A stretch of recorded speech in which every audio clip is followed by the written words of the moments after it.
দেখো, আজ একটা খুব গুরুত্বপূর্ণ বিষয় নিয়ে তোমাদের কাছে হাজির হয়েছি। তা হলো ডিফারের পর কোন ধরনের প্রিপোজিশন ব্যবহার করা হবে তা নিয়ে তোমাদের মধ্যে যথেষ্ট কনফিউশন থাকে। আজকের পর থেকে আর কোনো কনফিউশন থাকবে না। দেখো, ডিফার মানে এমনিতে হচ্ছে মতভেদ বা মতান্তর। যখন কোনো ব্যক্তির সঙ্গে তোমার মতভেদ ঘটবে তখন ডিফার উইথ এ পার্সন, তার মানে I differ with you regarding this matter.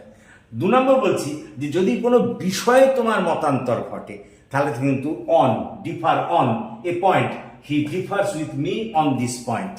3 নম্বর আমরা যেটা বলবো, কোনো মতামতের ক্ষেত্রে যদি তোমার মত পার্থক্য ঘটে তাহলে কিন্তু ডিফার ইন, দেখো দে ডিফার ইন ওপিনিয়ন।